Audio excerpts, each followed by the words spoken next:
shot. Come on. Yeah! Needs it.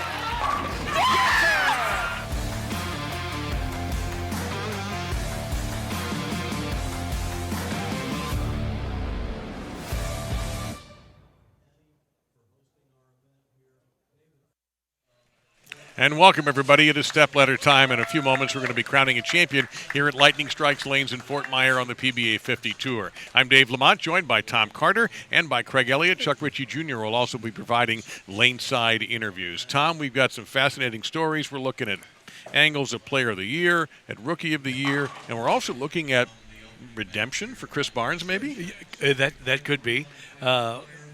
But the first match is the most important match, I think, with Tommy Hess, because he's made 10 shows. Yeah. 10 shows. And if he wins today, he's Hall of Fame eligible, and he wants that title extremely bad. The problem is he's running into a hot hand at Andres Gomez, who's an accomplished player from the Kids Tour, looking for his first PBA 50 Seniors title. And Craig, today he unlocked something by just making a ball change. We heard that big popping noise, and that was Andres figuring out how to score on this pattern. He did that very well today, making his first show. We thought it might come a little sooner, but here it is, I think, in his third or fourth event on this tour, and watch for him to make a run today. We've also got John Janawicz, the scientist, in the middle of all of this. Well, you said that. He is the scientist. He won the Masters, and I thought he was already kind of locked in for maybe Rookie of the Year, but he's got a guy who's close on his heels, so he needs to win today. Yeah, if he does, he will pretty much nail down Rookie of the Year. And we haven't even mentioned Brad Angelo. Here he is again, Bulldog Brad, guys. Tough as ever, battling a little bit of a back issue, and still in a position to win again in this building. And you got the Angelo selfie out of the way again here this year. I don't know how many of those there are, but there's been quite a few. Well, he had kind of a heartbreaking loss last week to Tom Adcock, and I think he's looking for redemption this week. Yeah, he had the ball in hand and could not deliver against Tom Adcock. And at the very top, Chris Barnes. And irony can be pretty ironic, as Robin Williams once said. Barnes was the number 1 seed last week, got knocked into the number 5 position. This time he's the number 9 seed, and he's the number 1 seed. Yeah, that's kind of an odd thing. He's number 9, but he ended up number 1. But he bowled fantastic all week. So, and again, redemption from Bill Moore's place. He was on the show last week. I think he's going to be awesome to beat. Now he only has to go one match, and I think we're ready to go with our opening match. It'll be Tom Hess, Andres Gomez, accomplished players on the Young Tour. Tom, one of the dominant forces since he joined PBA 50, looking for title number 5. We have all the young guys on tour in this show because Andres he just turned 50, I think, and he's probably the youngest player on the show. Out of Davie, Florida, which is west of Fort Lauderdale, and he had lane choice. He's going to go first. Does that make Barnes the oldest guy out there? Should we remind him of that? Let's save it if he wins. I believe you're right. He is the oldest guy out there. Oh, I will crush his dreams. And that, folks, is how Andres Gomez got through here. He didn't carry the 7-pin there, but he went very basic, Tom. He went to good old pitch black. Well, it was kind of funny. This whole week, hardly anybody threw urethane, especially up the outside. You've seen big balls going up the outside because they controlled the back end. And all of a sudden, here in the last match, urethane has come out, and I think everybody on the show has got a pitch black or some version of urethane on that rack. Tom Hess, who was knocked into this 5th position by Chris Barnes in the round of 8. We played a bracket format for the second straight week where we had the top 24 bowlers. The top 8 got a break, took a bye. 9 through 24 bowled in a most pins knocked down in 3 games is the easiest way to explain the format. And then the top 8 came in, then we were down to 16, then we were down to 8. Tom, by being the number 1 seed when he got to the round of 8, was going to be on the show. We just didn't know what position. 1st or 5th. Well, it's kind of a unique format. The highest, if you're leading and you happen to lose, you still get on the show, which is, I think in any other format that doesn't happen. If you're beat, you're out. Right. But in this, if you're a tournament leader and you get beat, you go to the 5th position, which, how many times have we seen guys crawl the ladder? And Tommy can do that. It's just a matter. He ran into a buzzsaw when he bowled Chris Barnes to get to this position. Yeah, I think the only guy to do that was Walter Ray.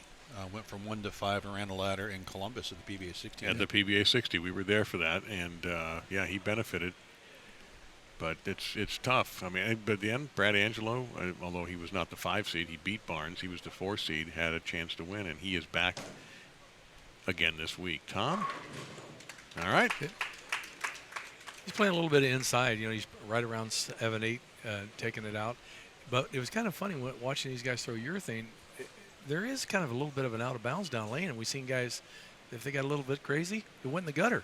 I've seen Janawicz throw one in the gutter. Dino Castillo, the most heartbreaking shot of the entire tournament. Castillo needed pins, just pins, to defeat Janawicz in the 9 through 24. He struck in the 10th and guttered and lost. And I heard rumor that he thought he might have needed a strike on that shot as well. So I'm not sure he knew exactly what the math was in his match. I was talking to Jeff Johnson. He goes, well, I thought he needed a double. And I said, well, that doesn't make sense because he only lost by 6. So that tells me he just needed some pins. So Gomez looking for a strike here. Andres, 3-time winner on the PBA Tour, now making the switch.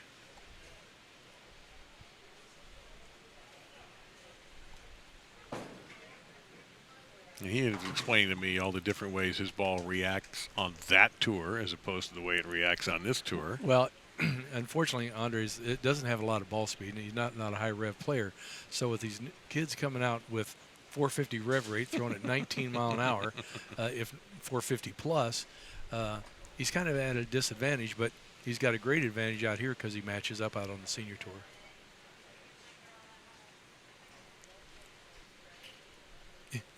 It was kind of funny when it was 2 weeks ago when I was talking to Andres. He was totally amazed by Tom Adcock being in his 60s. Oh, yeah. He goes, how am I supposed to beat that? He's throwing at 17 miles an hour. Wow, he almost hung that one right in the gutter. Pardon me there, Tom, for 248. That's what's going to happen if you get a little. The urethane is a great way to control the lane and control the back end. But, again, there's an out of bounds down there. And if you get a little crazy with it, thinking the ball's going to bounce, it could just skip right into the gutter or obviously leave you something down there you don't want to shoot at.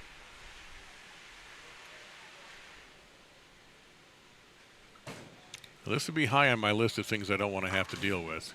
And an early open frame and a big opportunity now for Tom Hess to take an advantage. John Janawicz is standing by to bowl the winner.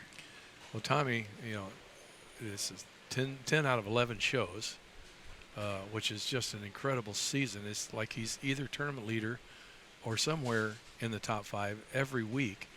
And unfortunately, he hasn't got as many wins as he's been on the show, but that can happen. He did win in Jackson on the Johnny Petraglia pattern, I think. Mm-hmm. So he should be well rested. He didn't have to bowl a stepladder last week. His first He one, managed. first one of the year. Yeah. He comes in. Yeah, he managed to get. I think he might have gotten in the frame a few times since he was in the settee during the telecast.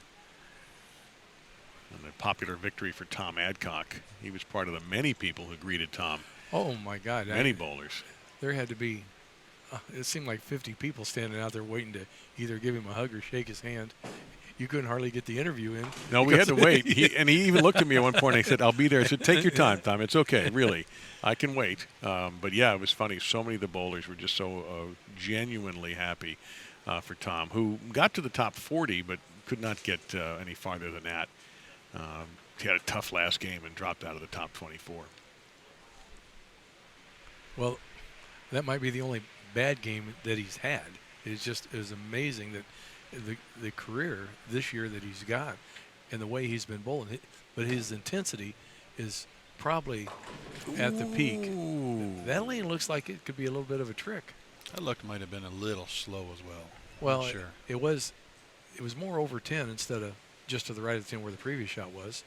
But Andres got his out, and maybe he was thinking, I need to make him a little bit of a move based on what Andres did, and unfortunately that didn't play out so well. Well, let me give a rundown of the last 5 weeks for Tom Hess. 4th on the Ballot Championship, the World Series. 2nd on the Monticelli, which we're on today. 1st at the Petraglia. 5th in the World Championships. We lost to Chris Barnes.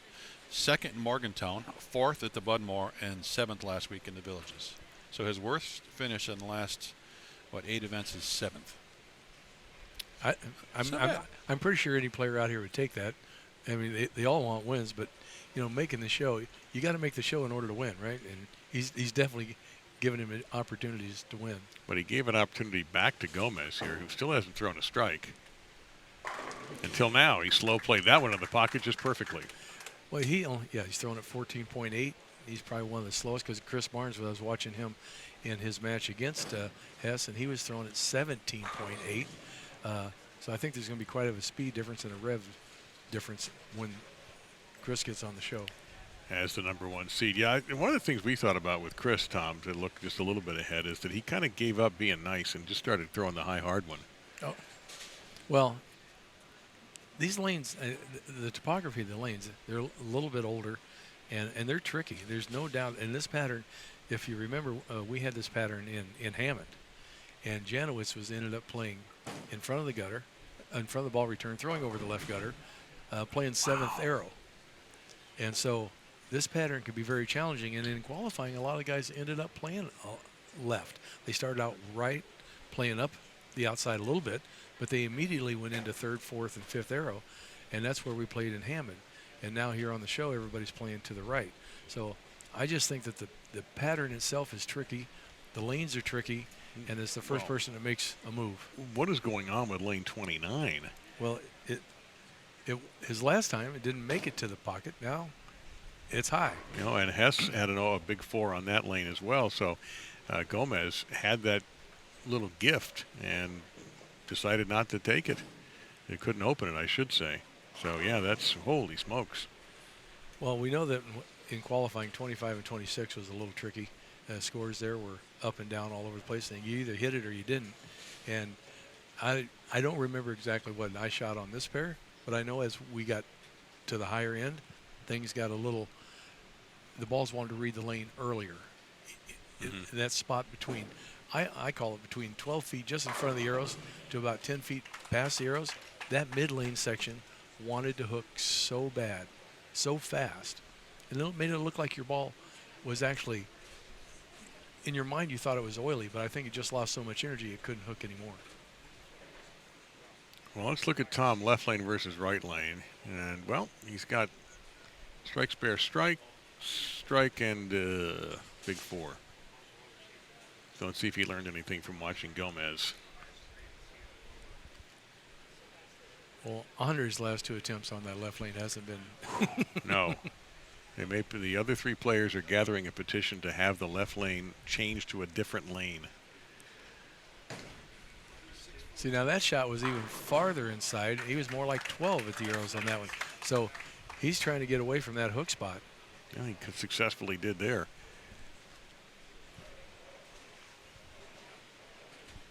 And we've got, speaking of upcoming players, Chuck Ritchie Jr. standing by with JJ, John Janawicz. All right, I'm here with John Janawicz, sitting here watching what's going on. What kind of a plan of attack do you have? I'm going to start with, I got 1 of 2 pitch blacks I'm going to go with, and I actually had a pretty good reaction with urethane in the round of 8, so I'm going to kind of just stay with that, because my ball reaction on fresh in general hasn't been very good this week in my opinion, and also I had to throw it pretty hard, trying to find maybe a little different alternative where I can actually kind of keep the ball speed down a little bit more and just kind of roll it. All right, John Janawicz coming up next. Thank you, Chuck. Appreciate that. Thank you, too, JJ, for taking a moment. JJ made that comment down there when he's warming up because I would like to be able this week to just roll the ball instead of have to try to throw it down the lane. But when you watched him in his match, he was actually lofting it pretty good. Yeah, he was. Taking the heads right out of play.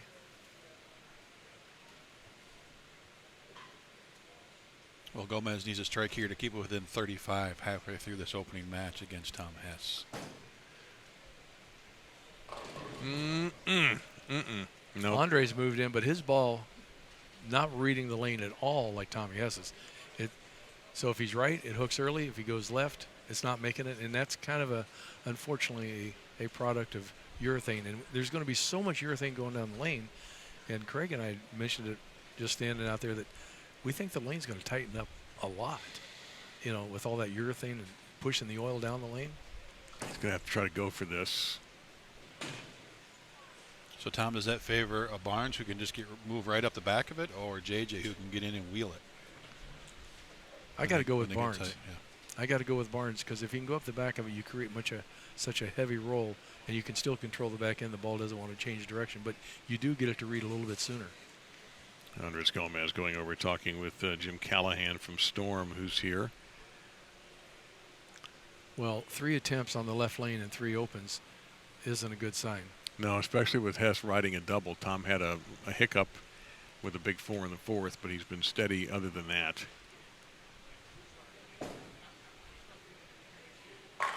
Yeah, that's the Tom Hess that led the tournament in qualifying. Yes, he is. Well, see, Tommy's throwing at 17.5 compared to Andre's 14.5. So Tommy can keep the ball on line. The same thing Chris Barnes is going to do. And they got a higher rev rate, so you're going to see more back-end motion. I think that big 4 is probably good for Tom because he just kind of moved right and started throwing a little bit firmer because that big 4 was 15-2. So, I mean, he's definitely up to speed and just kind of went more direct. It's nice when you have that ability to throw it harder. He'll take a re-rack. His freebie. Andres can only shoot 184, and that's unfortunately not going to win this match, I don't believe. Yeah, I mean, Tom's already pacing 2 teens.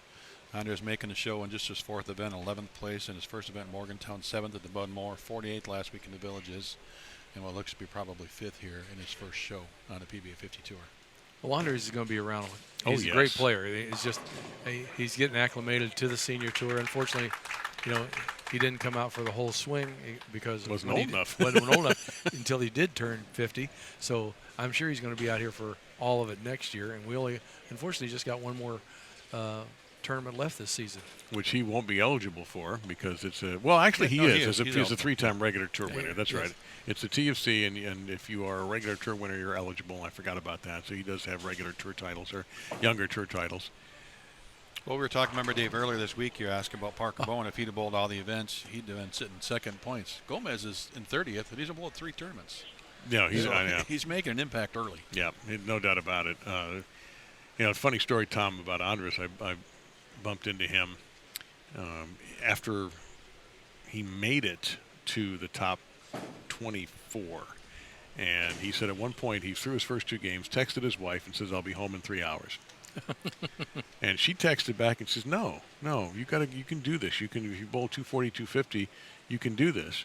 He does bowl 250 and then looks around and goes, well, wait a minute, if I bowl because things were happening and the people trying to get to the top 24, he goes, well, if I bowl 230, and he accomplished it, got into the top 24. So maybe a little inspiration from his wife there to tell him not to quit. Boy, you talk about somebody being lost. Well, the good news now is the traffic on 75 will start to lighten up. Alligator Alley won't be that bad, and he will be home soon if he decides to exit the center after this game because he's not going to make it on his first attempt on PBA50 Stepladder, but no disgrace to lose to Tom Hess. Well, it's no disgrace at all because what he went through to get to the show, this game does not reflect on any of his ability as a bowler. You just run into a bad pair. And matter of fact, Pete Weber, who got knocked out in the previous round, started out at this tournament with 142. 135. 135, and ends up making the round of 8. So you have bad games, but Andres is going to be back. He's going to win, and it's just a matter of time out here. Well, it's funny. We didn't know if Pete was even going to be here after the back injury and the withdrawal, and he goes down to 3 and 4, which is a tough pair, and throws the 135. We're like, oh, geez, we're done. He's not going to be. And of course, he was just fine. He just had a bad game. Yeah, he came back with a 258, so he was almost back to even after 2 games.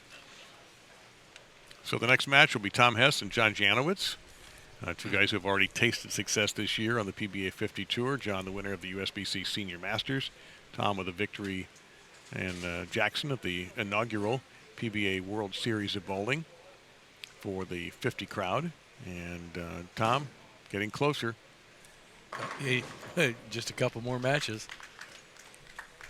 To something that we've talked about so many times. The 5th win and the opportunity to be eligible for the PBA Hall of Fame because he'll have 2 PBA 50 majors. and 5 wins makes him eligible, and he's got 4, and he's been knocking at the door this whole season. With 1 win, he just needs 1 more, and I honestly believe it's either going to be, it could be today or next week, because he wants that title like now. Well, he's just practicing right now, getting ready for the next match against Janawicz, which ought to be fascinating, because I can't imagine Janawicz changing his game plan too much.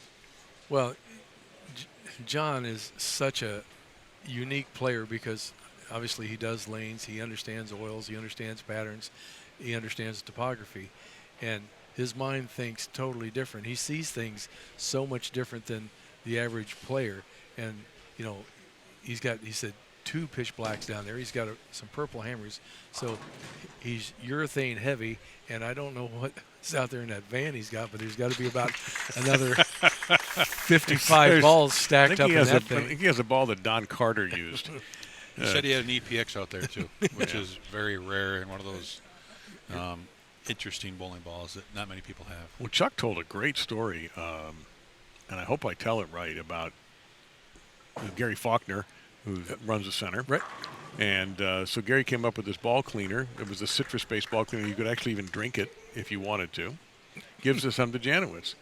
And Janawicz uses it, says, hey, it works really great, but I've got a couple of ideas. I'd like to get another sample and take it back and analyze. And he starts going through this whole thing about, it just, he wants to see if there's something else he can do with it.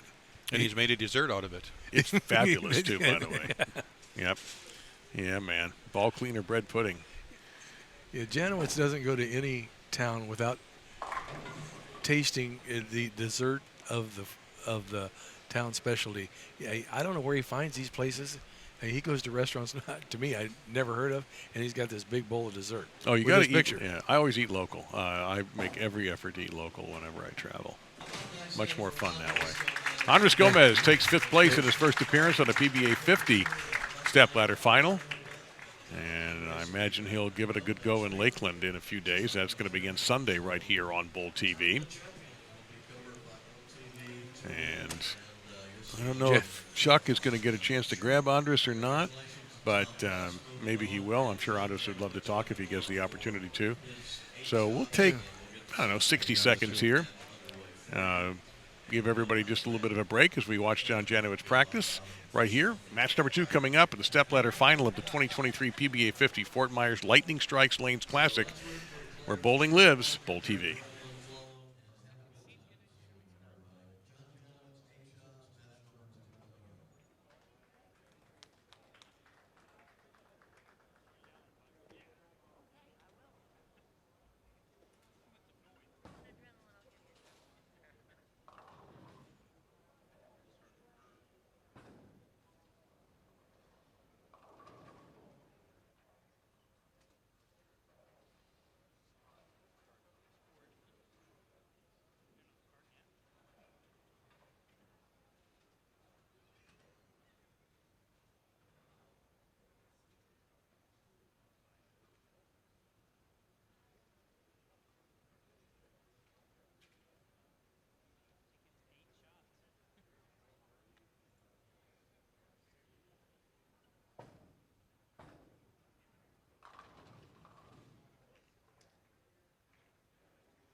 All right, so you said a quick word with Andres Gomez, Tom, about what happened, particularly with that left lane. Well, he thought it was hooking, and he moved left, and he goes, I made the wrong decision. I should have just amped up the speed and stayed right and kind of taken the lane out of play. And I think that's what Tommy Hess did. He just amped up the speed and took the front part of the lane right out of play. So John Janawicz not seeing any loft just yet in John's game.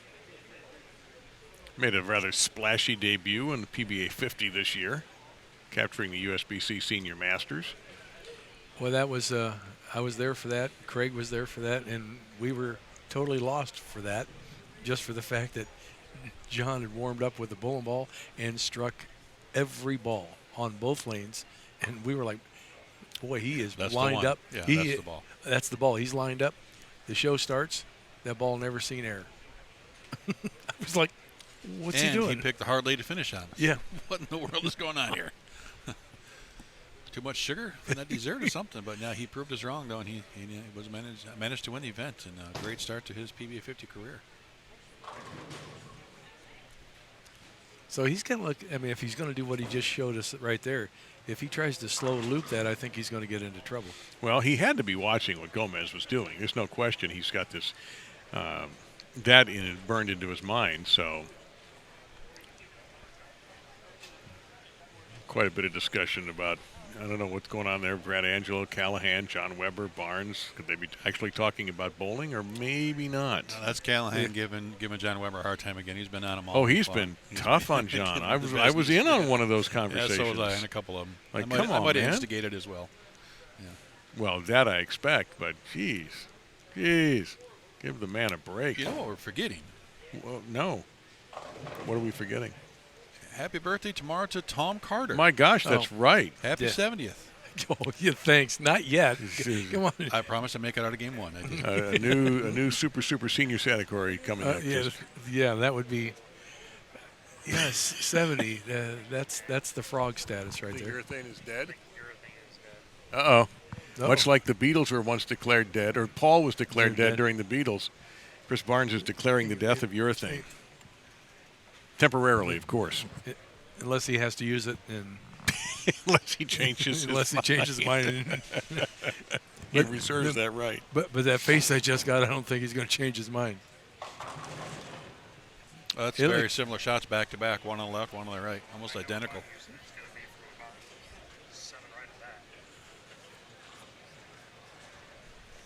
Well, that's pretty interesting. Chris just said if he has to use it, he's going to be playing 7 right of where.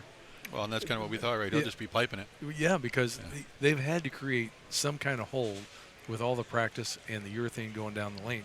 So there's not really too much of an option. Either you got to move right and pipe it, or you're going to have to get left and go around it, which Chris can do either one. It doesn't really make a difference.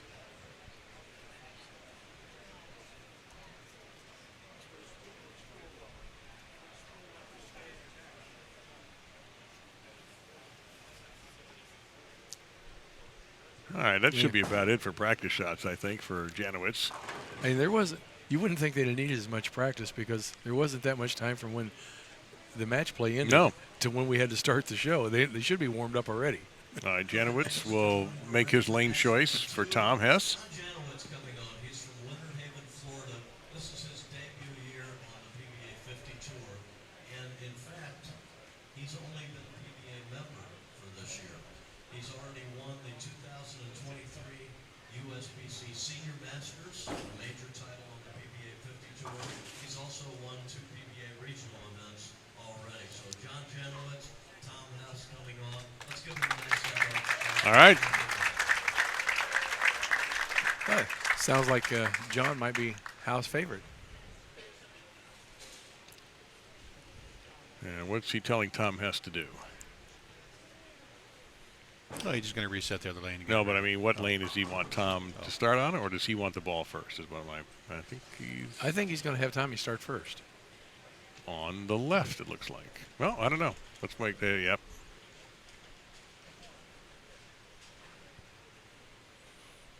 And here we go. Match number 2. It's showtime.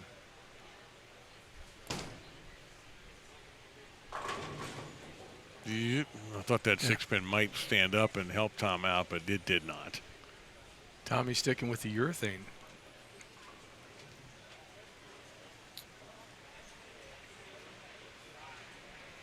It looked like in practice he either threw a Tour Dynamics or an Exponent, just trying to get a little bit of a different look. If you want the complete standings, find out who cashed, you can go to PBA.com and take a look at the different tabs available for each round, qualifying rounds, all that stuff. You can kind of get a feel for the event that way.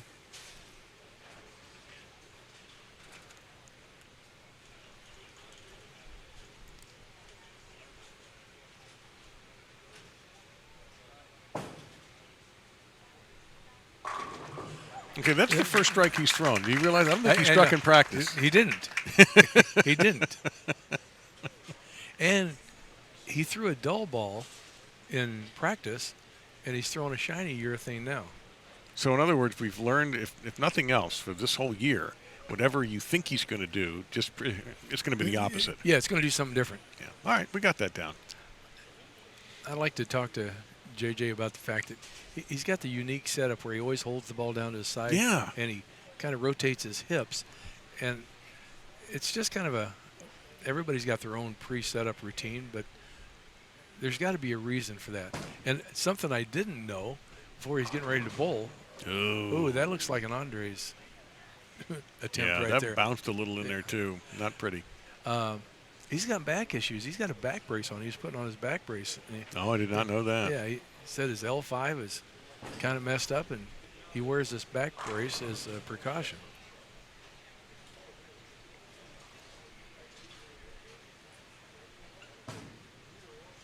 Has a chance. So an early open against John Janawicz, which is actually spelled with a Z, not an S.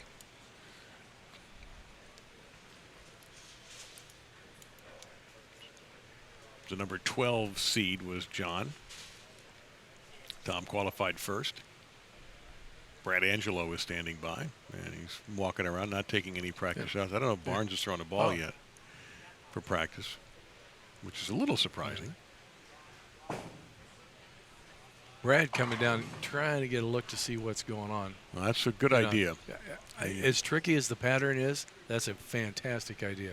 Trying to see what they're doing. And Brad will do it in his own way, but I don't think Brad is going to use urethane as much as going down. I think he's going to have some big ball of some sort to try to counteract what's happening to the lane.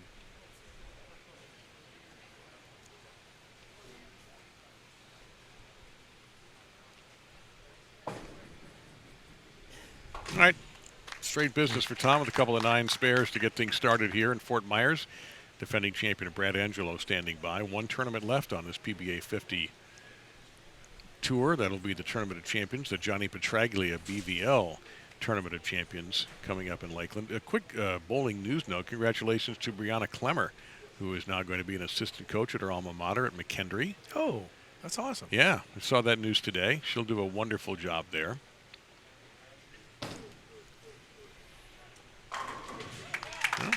See, Tommy going a lot more direct. You know, when JJ was on that left lane, he looped that ball out, and he hit that same wiggle spot that Andres hit down there, and he left that 2-8. Tommy's not getting as far to the right down lane. Well, is it whoever conquers the left lane? It looks like Tom has done that first so far in this match. Why do I feel like we're heading toward Hess and Barnes and just a speed matchup for a championship? It almost seems that way, doesn't it? I mean, I don't know if John's speed can compete. No, Angelo can step it up, but this may end up being a power over finesse.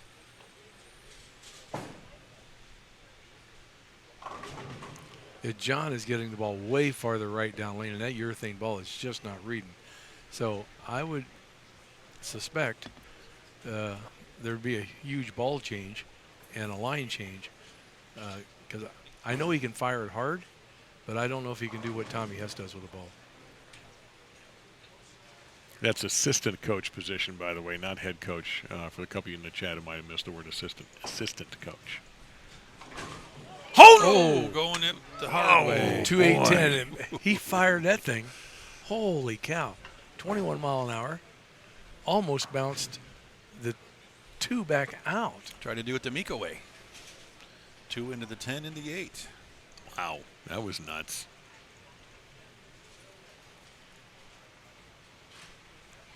Well, 2 hiccups in a row for Janawicz is not a way to start to win a match against Tom Hess. That would be Tom Carter. You cashed another big old check this week. Yeah, I held together long enough to get a check. I think you were in plus numbers, as I You recall. owe us for those 2 rolls of gaff tape, by the way. Oh, yeah, Yeah. we didn't have that deduction taken by John. Yeah.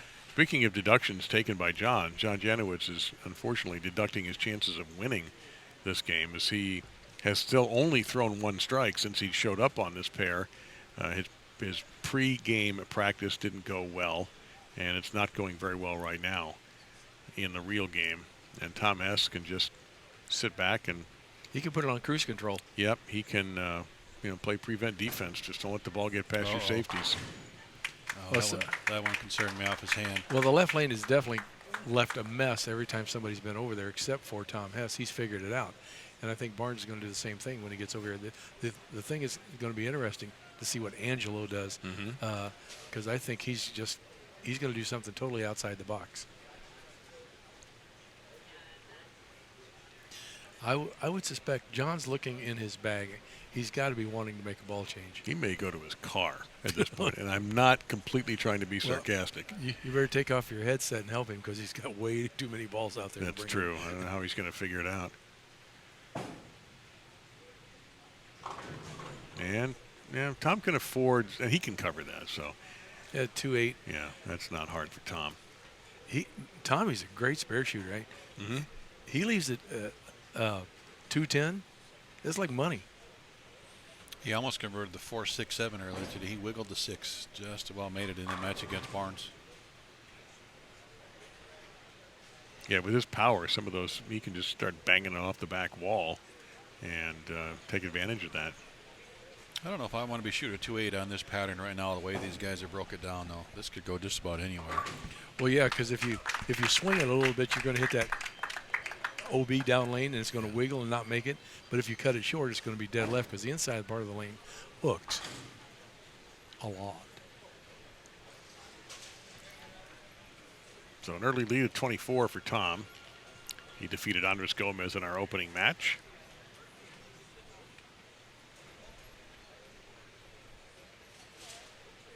I'm surprised Brad hasn't come back down and watched more than just the one shot. Yeah, he's polishing equipment and taking a few shots of his own, but he's very. And he doesn't have urethane in his hand down there practicing. No, I think he got his answer. So that, holy cow.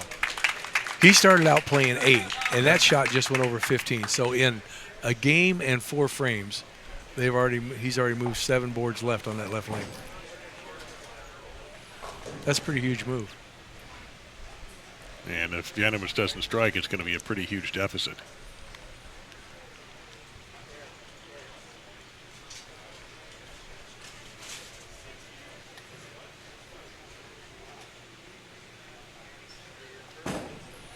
JJ still has 235 left out there, but he's got to start striking. As you said, Dave, he's only struck once since he hit this pair, including practice. And he's got nothing.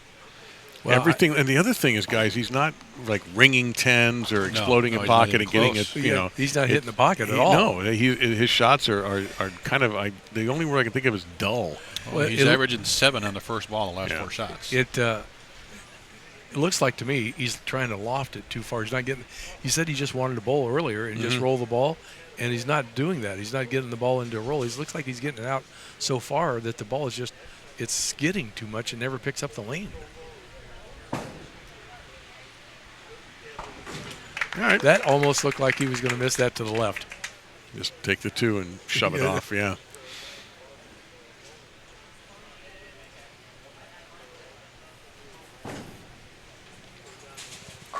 Yeah, I'm not sure Brad can really get a look down there, though, because they don't have the urethane play in the practice pair. He's throwing 3 or 4 different balls the last few shots. I'm not sure if he's trying to find something, because they haven't had 3 or 4 games of urethane go down in that practice pair yet. So. Came down, took 1 look. He took he started to walk down here. He's talking to Barnes down there, and I think they might be talking strategy.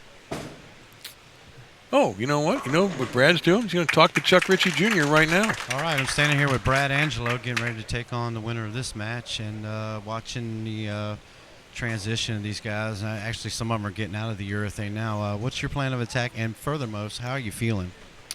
Well, I took an ibuprofen right as soon as we got done, and my back's starting to loosen up a little bit. I did some other stretches, so feeling a little bit better than I did during that match.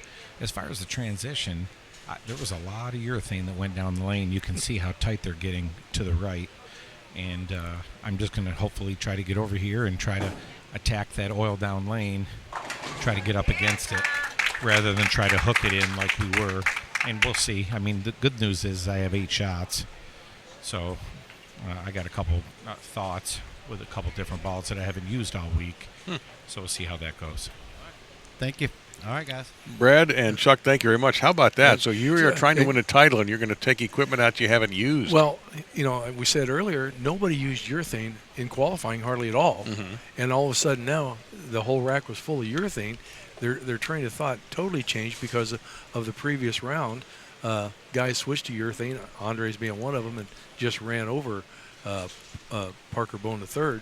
And now we're talking about bringing in balls we haven't used at all. And he said he was going to try to run up against the oil, which tells me he's going to try to get farther right and use that oil that is carried down as a wall. Well, like Tom just made a ball change to the gold label. That was not the pitch black. And Remember John just made a ball change too. It's something shiny and purple, but I don't know what it is. Looks purple. Yeah, purplish pearl color. And he's a tough one to guess the bowling balls because he's got a variety. He's not set with one company, so you can never really get a good guess at what JJ's got. Plus, he's always got a few gems, hidden gems out there, and that one still comes up light. Well, if that was a gem, it's not a gem today. No. Not that kind of gem. No, he actually was bringing in a ball today that he said had been discontinued. He took from his car. Well, yeah, he brought one in. I forgot the name of it. Code Red. It was 96. I mean, he's got stuff out back there. Yeah. He has to knock the dust off. It's pretty impressive, the arsenal, the variety of arsenal that he has. Well, and as we heard from him at that Masters show, he's a numbers guy, right? Oh, cores and numbers. He sees the lane. He says, okay, I want this number, 2.4805, whatever the number might be. That's why he has such a variety. So he has a ball in every single spot. Yeah, he definitely works with RGs and differentials. Layouts aren't so crazy. It's just all about the cores. Well, right now, he is in big trouble. Bottom line, Tom Hess riding 3 in a row with a lead. And that's a pretty shot from John Janawicz. So he moved way in on the left. He's like 17 out to 8.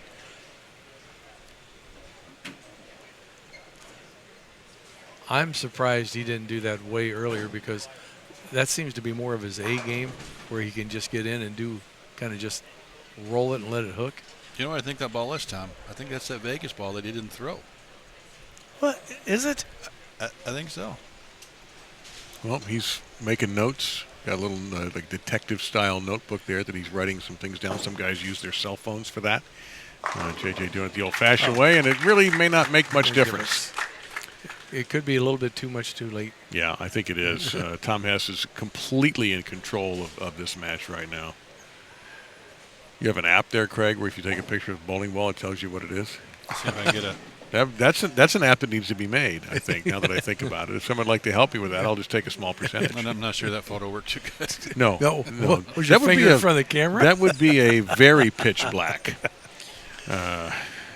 Did you take a picture of the table here? I'm trying to get that ball, but it's a long ways away. We have some votes. Peter Dohan, maybe it's the phase 2. Is that possible, No. guys? No. Okay, No. Sorry, Peter. No, it's an old roto grip ball. Okay. Yeah.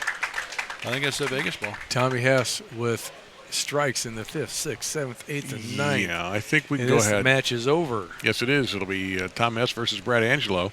So if you have been following the PBA 50 tour 3 incredibly familiar faces are left Oh my! to compete. Yes. It is a nearly weekly deal to have at least 2, if not all 3 of these guys on our Stepladder finals. It'll be Tom Hess versus Brad Angelo next. Well, I think out of the last 3 or 4 weeks, all 3 of these guys have been on the show every time we show up. Well, so just a little update on where we're at on some of the awards for the year. With JJ losing and not winning here today, that still leaves Rookie of the Year up for grabs. Okay, with John Rakowski. If John Rakowski were to win, or maybe even finish second next week, depending on what JJ does, Rakowski still has the math to potentially get that. Johnny Rookie of the Year. Tat, huh? It's still possible. Now again, we're close to home for Janawicz. Both those guys probably know that center well. Oh yeah, and he was a crowd favorite here today too. Oh yeah, always yeah. is. You know. We have a few Floridians who made the trip. Yeah, they didn't have to go very far. Well, depending on where they are. Oh, all right. Well, Here's a quick trivia question for you, Tom. Out of the 122 players, how many from Florida? oh, you had this before. I forgot what the answer was. 23, 48. 48. Well, I got. 48 from the state of Florida in this field here today, here this week. Thought it was going to be a trick question. Not that many. No. So Janawicz, maybe a 182. Hess is going to put up a big number, and then it will be he and Brad Angelo. Yeah, Hess going to shoot 259. He's feeling pretty locked in, I'm pretty sure. Well, we had high scores in Stepladder last year, a different pattern, but it was still pretty high scoring. So far, our winning scores have been up there. It's the others that haven't been so hot. Yeah, the one thing, I hate to say this, but one thing we've been missing today has been a really suspenseful back and forth, eyeball to eyeball kind of match. And we have a couple of possibilities certainly here because these guys know each other in their games extraordinarily well. So while we're waiting for Tom Hess to finish and Brad Angelo to come out, this will be my last event for this year. I've got to actually get back to the real world next week, so I'll miss you all in Lakeland. But I just wanted to take a minute to thank a lot of people, starting with, of course, Jason Thomas and everybody at USBC. Lauren Roel, also, for being my wardrobe manager for BowlTV. I'm really very grateful for this opportunity you gave me, and hopefully we can do it all again next year and in further years down the road because I deeply, deeply enjoy doing this.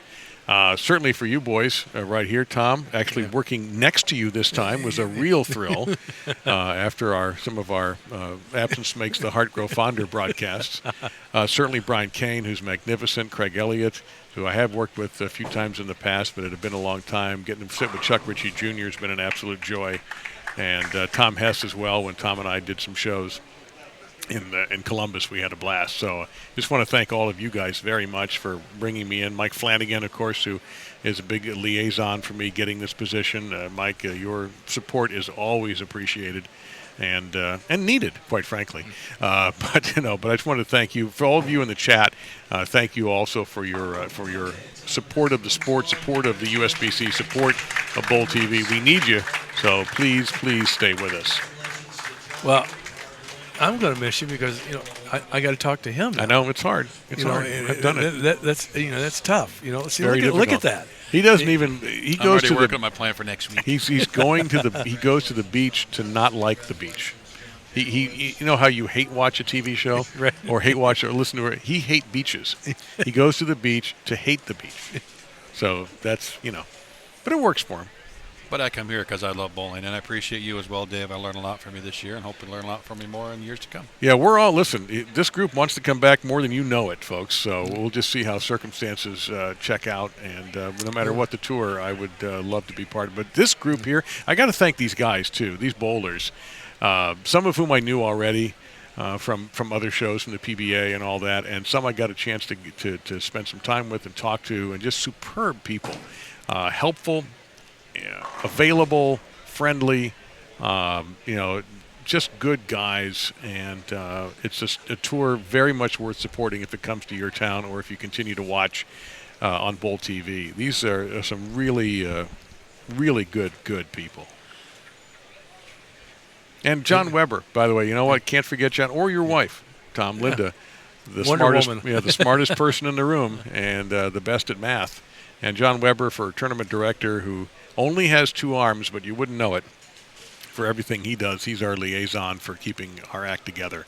Hopefully I've gotten everybody. If I left somebody out, I'll, the PBA and Bolero, of course, as well, because can't do much without them. So, yeah, this is cool for me. This is extremely cool. Well, hopefully they bring us all back for next year and we can do it again. Yep, I'm in. Well, this may be the end of the road for the season for Dave Lamont, but we still have one other event up for bid here. Just a couple days at Orange Bowl in Lakeland, Florida. John Lasmina's place. Yeah, the Johnny Petraglia BVL Tournament of Champions. We're going to have a tough time spitting that out several times next week. You got that right. And Johnny's going to be there. Johnny will be. Is he going to bowl? I believe he is. Well, he's got a cash. Fantastic. And, something that we forgot to talk about a little bit in the open, we mentioned Brad Angelo making yet another show, but he's defending champion here. Yes. So he's got some good mojo in this building. Well, he's got some good eye view going in this building, too. I never got that stat from the truck when we were doing Yeah. PBA.com. Yeah. But I thought when he mentioned his back, we saw him in that last match. We thought it was a foot or an ankle, but it's his back apparently is giving some issues. So let's see how that holds up here. It's his back primarily, yeah. Because that's another thing on this tour. You got a bad back. There's plenty of people here to help you. Well, we actually got our own chiropractor out here at Bowls. Yeah, Lance Lorfeld, who another guy I need to thank for helping me last week when things were pretty tight in the villages. But yeah, now Brad's got a bit of an issue. But it's so funny. He had one of those moments where he stopped, froze, and then turned around and bowled again, and we thought he might have hurt himself then, but apparently it had already been a problem. And in the middle of all of that, he threw like 10 in a row. It's tough to bowl out here when you're hurt. Yeah. Take it from somebody yes, that you knows. know. I know. As much as you love the game, it's tough to fight through it.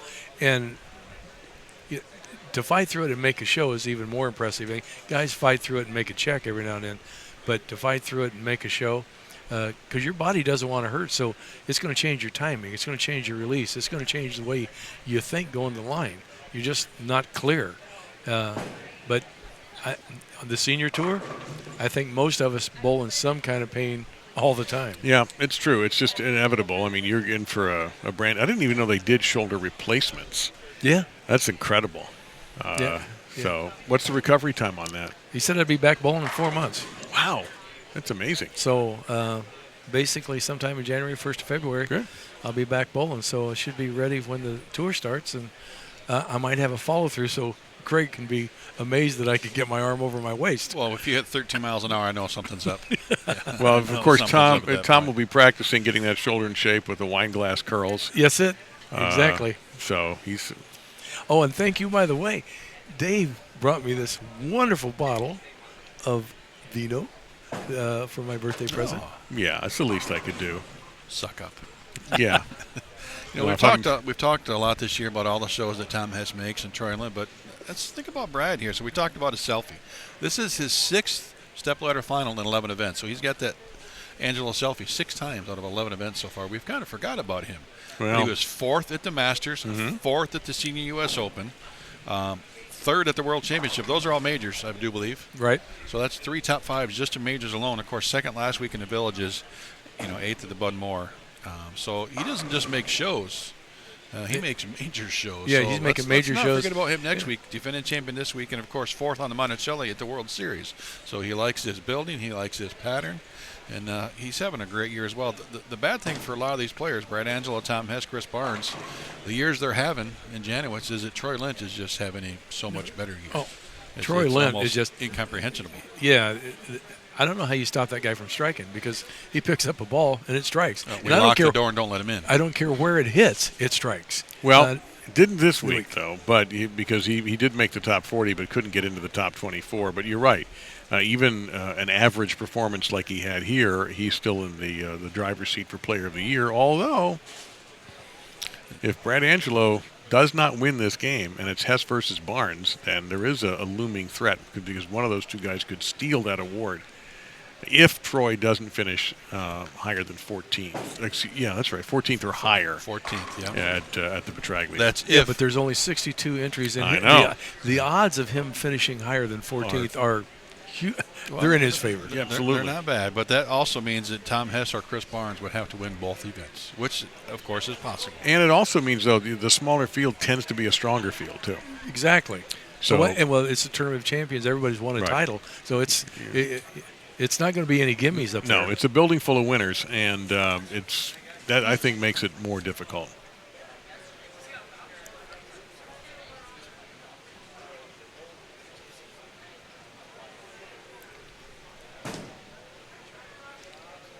Well, Brad Angelo is practicing, but he's not throwing any urethane. Was No. Barnes throwing urethane? No. I didn't think so. There's no urethane on the rack.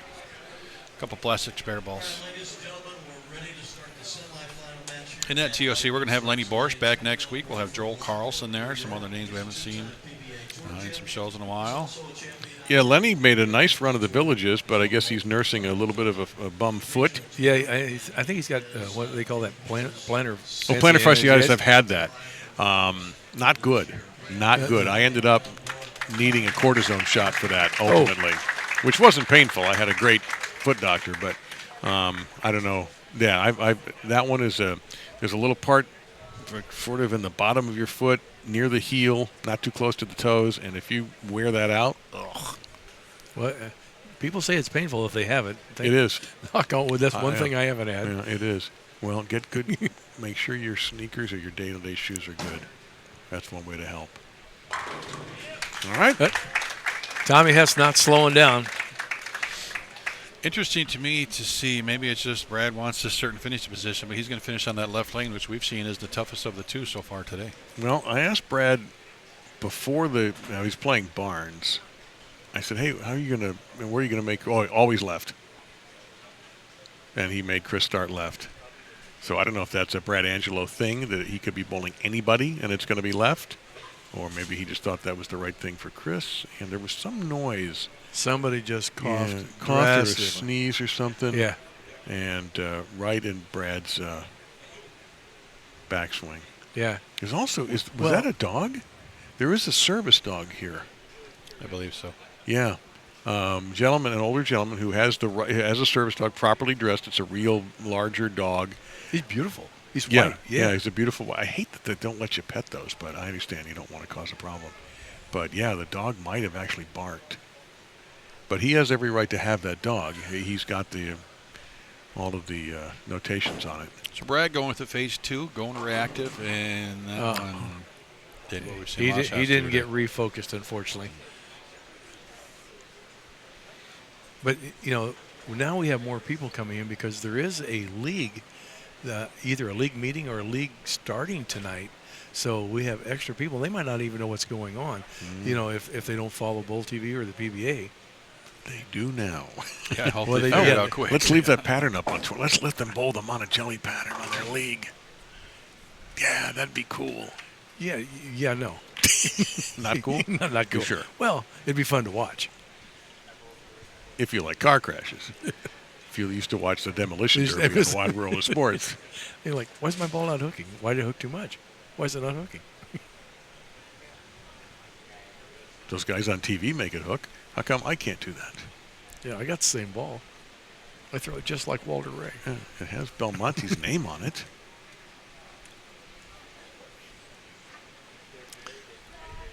Yeah, I think it's going to get a little bit louder in here, people coming in. But left lane, why did he choose to finish on that lane? Only he knows. Yeah, just preference has to be, but that's without question been the tougher lane. We had that happen last week, right? We did have a circumstance where you sat there and you went, why did he do that? Oh, that was JJ was his ball rep. Who was it? Parker? Parker. It was Parker. So Brad Angelo goes open, got distracted the first frame. Unfortunately, didn't get refocused. And he's looking back there in the back, and the chatter is getting louder and louder. And this was a problem we had the other day on Monday, and the last foursome featured Pete Weber. And needless to say, Pete was none too pleased, and I will defend him on this one 100%, that people were just not paying attention, and it would turn into a yap fest. Well, Tommy's been able to block it out because he's starting out with the front three. I crossed with Pete. I was on that foursome, and he actually yelled at people for me because I backed off one shot. And he's like, give the guy a chance, but and they don't know. They're just having a good time back there, but it is tough. And when everything's quiet and all of a sudden somebody lets out a war whoop. Well, Tom Hess may be yelling out a war whoop at this point. You got an early advantage. Angelo unable to find the pocket and stuck with a couple of very low percentage shots. And Tom with the highest percentage shot. Well, I'm wondering why we bowled the first couple matches because we all knew it was going to come down to Tom and Chris. You think we could have saved some money? It just seemed like it's inevitable. Yeah. Well, you're right. Both of those had the best look, in that last round of match play.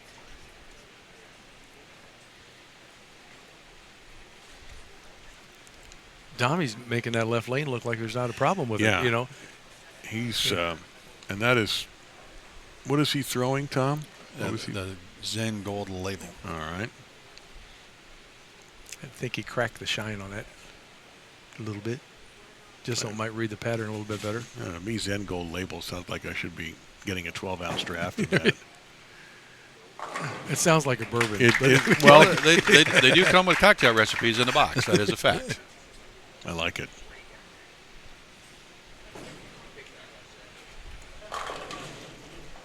Well, you can't count Brad out because if he gets lined up, he strikes for days, and his focus is, he kind of like sneaks up on you. Mm-hmm. And he almost did it to Tommy Adcock if he'd have thrown that second one in the 10th. Oh, he wouldn't have snuck up on him. He would have put him into the refrigerator in second place. But what we've seen with Brad, though, a lot, especially the last few weeks, is he'll go on a run, but his misses are splits, like what we've seen here.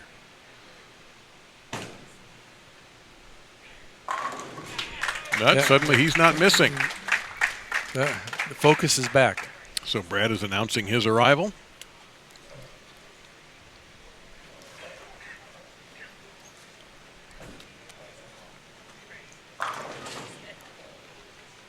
Your Barnes now beginning to practice. I would be shocked if he whipped out a urethane ball based on his earlier comment, urethane is dead. But who knows? Chris is also a touch unpredictable. That's what makes him a champion. He sees things that other people don't see. Ooh, solid. We 9. saw a ton of those today. 8s and 9s, a ton. Not cool. And Chris and Janawicz, so there's a conversation about bowling science.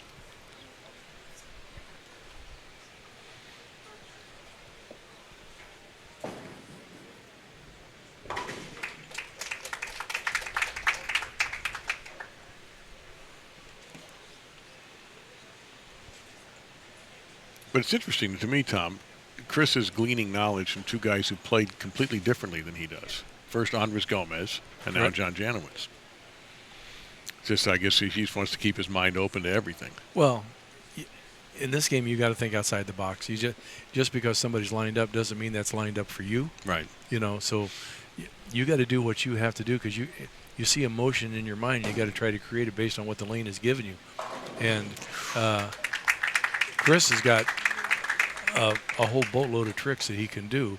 It's just a matter of what he needs to do to, obviously, it looks like beat Tommy Hess because Hess is on fire.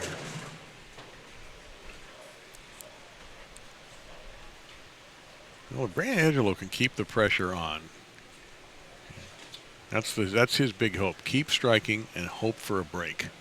You can still shoot 250s, but the way he started the first couple frames, we didn't see that happen. And the next two shots look pretty good. This is probably an important shot here. See if you can keep that line to the pocket and carry. That just looked a little slow. Yeah, looked like he got it right early and slow. I'm with you there, Tom. When, unfortunately, in a TV format, we only have 10 frames and they go by really fast. And when you've already had 2 hiccups and you're trying to get back, you tend to want to try to place it a little bit and be a little more, maybe, for lack of a better term, mechanical instead of as fluid as you would normally be. Well, isn't that what we saw on his final shot last week? I mean, he looked great for several games. And all of a sudden, that last one, he just tried to just make it do something and didn't that, want to. Yeah, it looked like he missed left by 5 boards or missed it off his hand. We've never got a chance to actually ask what happened, but it was totally uncharacteristic because he threw like 7 in a row to get to that point and pured every one of them, except for one shot. He went Brooklyn on that one shot and carried the 5-pin. That was a huge break. Yeah, much more aggressive on that release. But, oh my goodness. And he got the break. Yep. But he's going to need a few more breaks to try to catch Tommy Hess. What he needs, I hate to say it, is a Tom Hess bad break. He needs something to happen to Tom, because if Tom at this pace is not going to be caught, obviously. So if Tom just can stay clean, pound a couple strikes in here, he should be okay.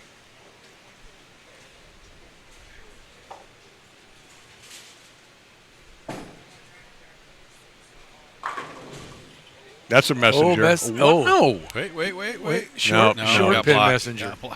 That was the alligator arms. Yeah, well, he leaves a solid 9 the shot before. Now he leaves the 10 pin. It looked like it should have been down.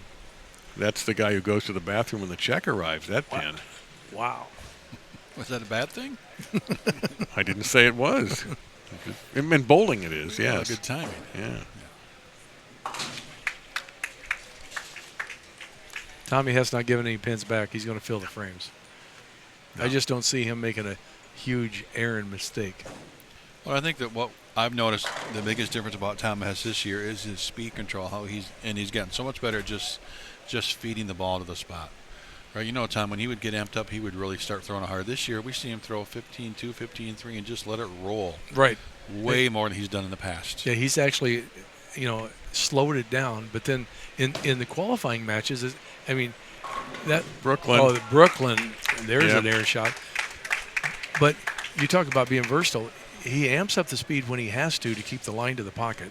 But when he needs to create shape with the ball, his ability to slow it down and repeat the shot, that's the hard part. Right. Once you change your speed, being able to repeat it. I think everybody can change their speed, but making it happen the same way. Faster or slower, either one. Right.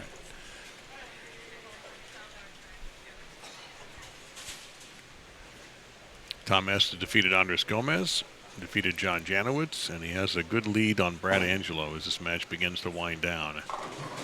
And Brad trips out that left side.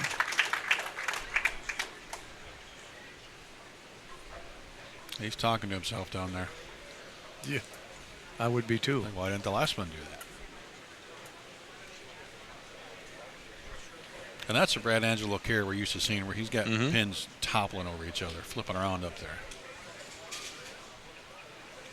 So best he can shoot 235.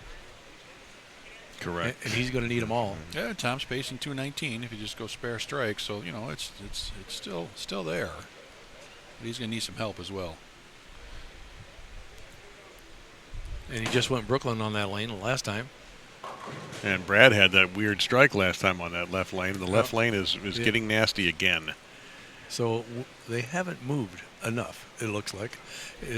The spot's burning up. This pattern changes rapidly. And now they went to bigger balls reactive, which definitely soak oil. So now they're moving in.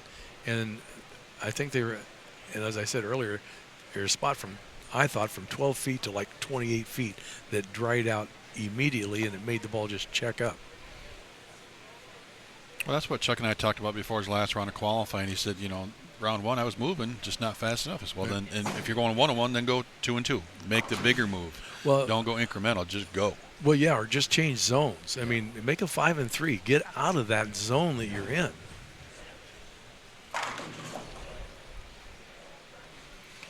Brad Angelo now looking at 197 at best he can do.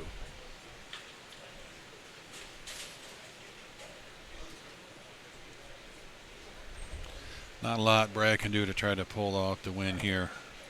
You said it earlier. This is boiling down to be a Hess Barnes show. Again. How many finals? I've lost track how many times we've seen these guys meet up in Stepladder. It seems like almost every week. Whether it's, the early match, late match for the title, it's just, I think we saw it 3 times at the World Series alone. Right.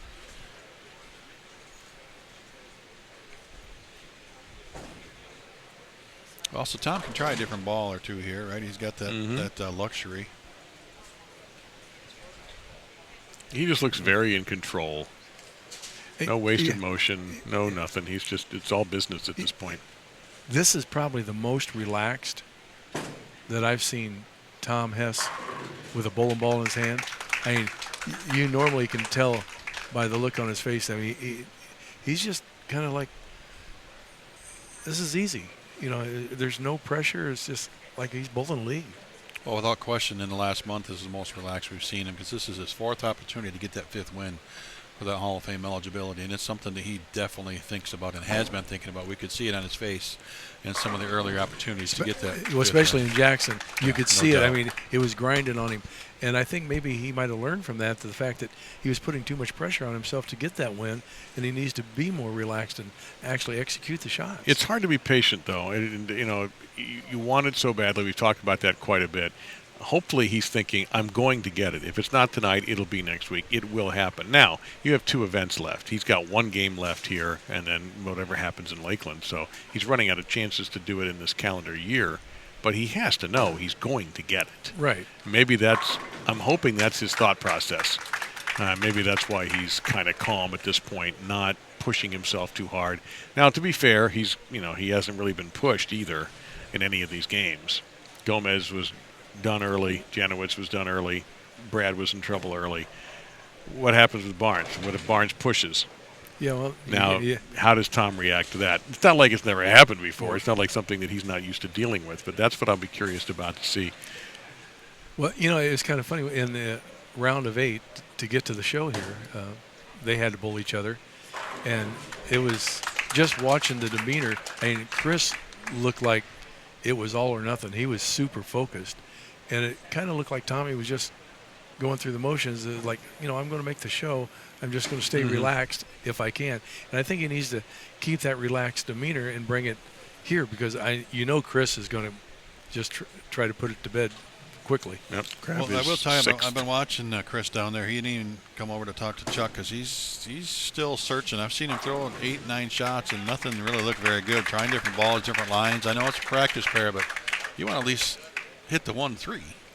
Well, that, yes, he's really not. I've heard that's there, really good. Yeah, I am totally down with that idea. I think he did there. There's a book about hitting the 1-3. It's important. So Tom Hess is going to make the finals. Your chances a little bit. Yeah. Brad Angelo will take 3rd place. Yeah, they always say hit the closest one to you. Yeah. The defending champion makes the show again and puts in a very dignified performance. 3rd for Brad as you take a look at Tom. Take a moment to give you the top 24. Tom Hess was the number 1 seed. Parker Bone the 3rd was 2, followed by Bill Rowe, Paul Kaler, Dino Castillo, who came back to the tour, John Murkowski, Ron Hurt, and Dan Knowlton. That was the top 8 that got the first bye into the bracket round. Chris Barnes was the number 9 seed, followed by Steve Kenyon, Brad Angelo, John Janawicz. Ryan Schaefer was 13th, Dave Johnson 14th. Pete Weber finished the qualifier in 15th. Amleto was 16th. James Campbell back into the cash.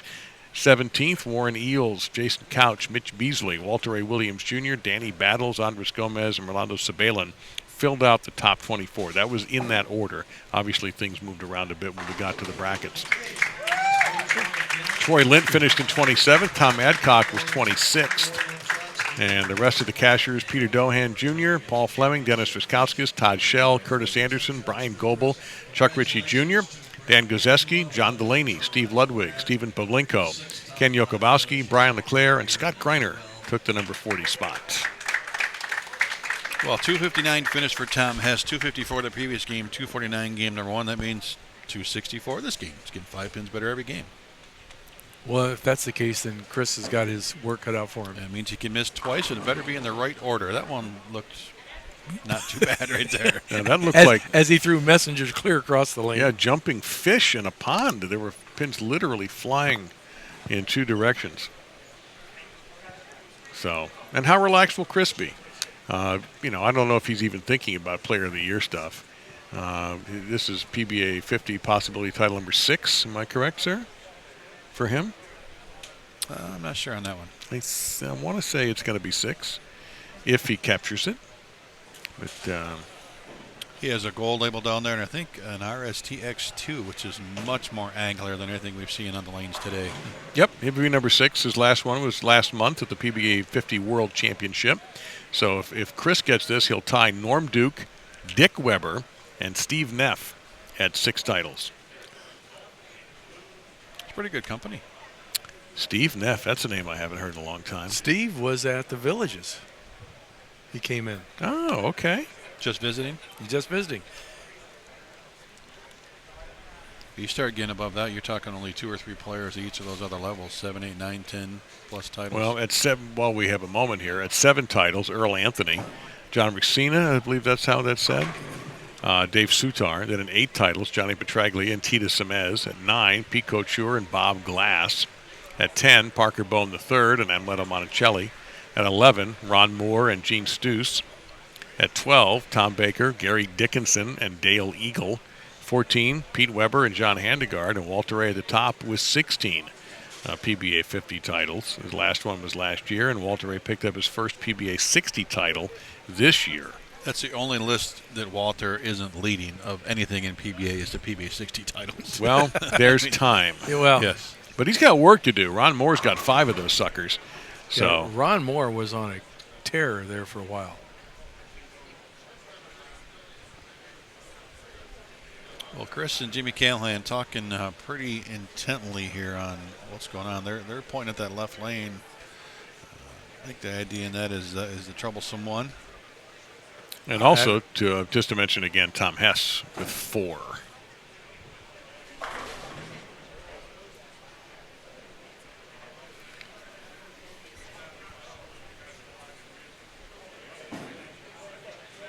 So Chris just took, was that gold label? He just went right and fired it up the outside. That sounds familiar.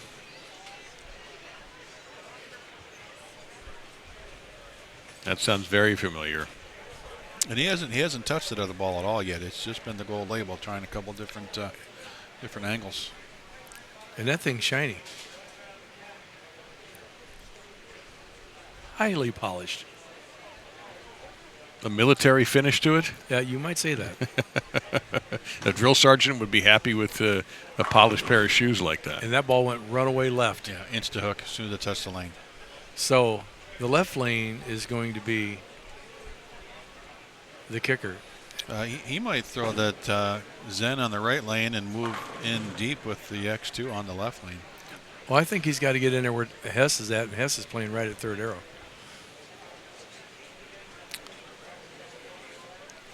The outside of the lane, it could be because of the urethane, it could be because of the topography, but I think he's got to get away from the outside. Well, Tom, for our viewers at home, what did that urethane the first game and a half or so do to this pattern? Well, it carried oil down the lane, so it took away the hook spot, and they did that to try to control the back end because it was a fresh lane surface. But still, that lane had been sitting for quite a while after it had been oiled, so that oil had kind of leveled out.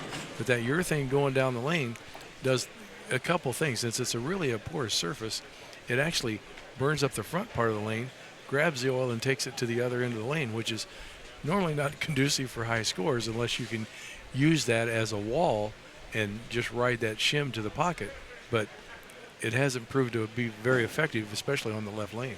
So the reactive ball would just take oil off the lane all the way, but the urethane takes it out of the front and puts it down lane. Right. Which stops you from trying to get left because then you hit the wiggle. Is that what happens? Well, yeah, when you get left and you think you're getting to the break point, the ball just coughs down there and never makes the turn, and it literally looks like it backs up.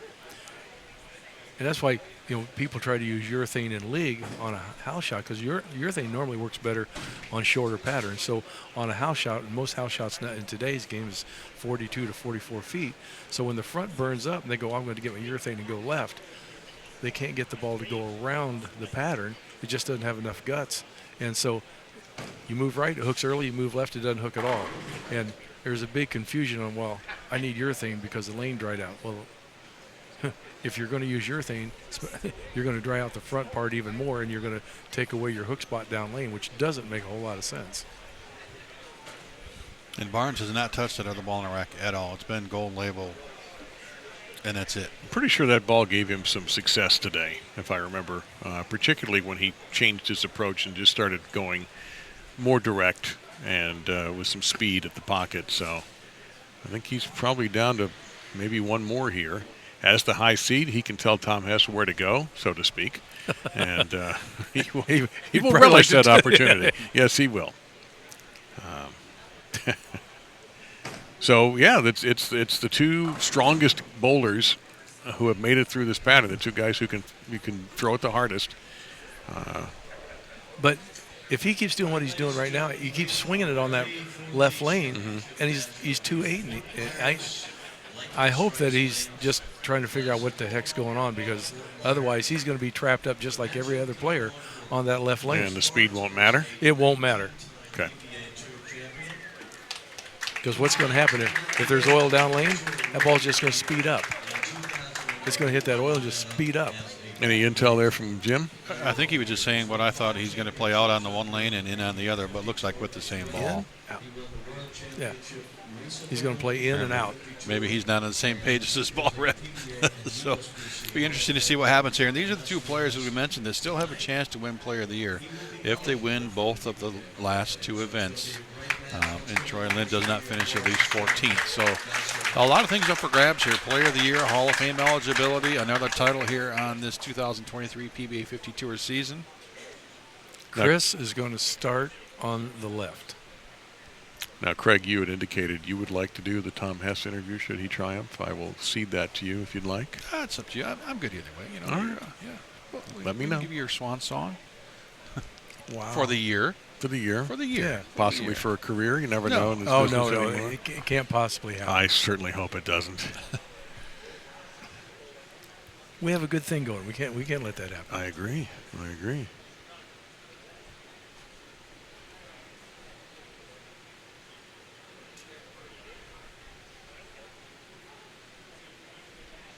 Well, as Ted Knight said in Caddyshack, we're waiting. Well, this is a great move, too. Not only does he not have to finish on the left lane, he's going to make Tom finish on that left lane.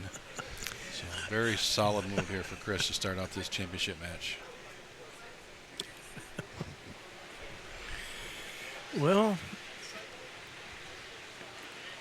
it All right, almost let's looks do like this. Chris has decided. No, Do I want to go in? Do I want to go yeah, out? No, I think he's going to get in on that lane and out on the right lane. I'm just not sure if he can do it with his ball over there. Oh, lost balance. Went Brooklyn and got a strike. I'm not sure. Okay. I am not sure he learned a darn thing out of that shot. Well, he He'd learned. learn not to do that again. He learned to throw it better next time. That's what he learned. Yes, he threw the strike, but he didn't throw it better. Wow. Throw it better. My goodness. Yeah, he's got to throw it more gooder than that. Yeah, I'm not surprised he went in there, but I'm really surprised he threw with that ball there. Okay. Tom Hess back to what he did the last three games, averaging 254. Did he get his ins and his outs mixed up?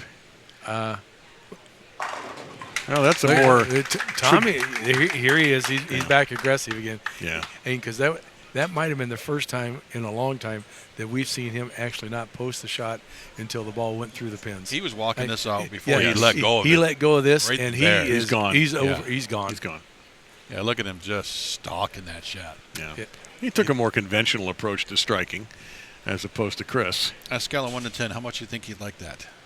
That would be 9.75. Maybe even a 9.8. The Russian judge gave him a terrible score, however. So what's the over/under on this match? I don't know. This is a tough one to figure out. But Tom has the comfort of the lanes and knowing what he's up against. Tommy, inside, a little softer hand and allowing that ball to read. It'll be interesting to see what Chris does on that lane when he gets back, because he didn't obviously get a read, and if he's going to go to the right lane, he's going to pipe it. And I think he's going to play the lanes just totally different than anybody played them today.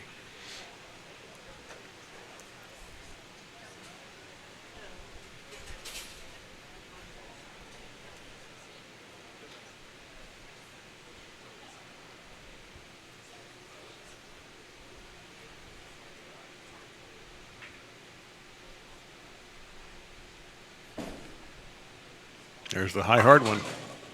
Oh, my goodness. Nope. Messenger cuts in front of the 10. So he is going to do what he motioned to us. He's playing the right lane out. He's going to play the left lane in. Almost a paralyzer 7-10 there. That 7 didn't want to go. That's why the greats are who they are, because most bowlers are going to try to play both lanes the same. They go, well, they oiled them the same. I should play them the same, right?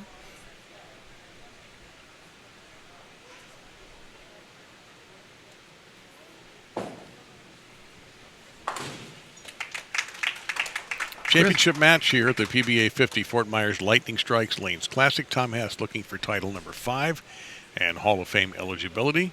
Chris Barnes looking for PBA 50 title number 6. He's already in a couple of Halls of Fame.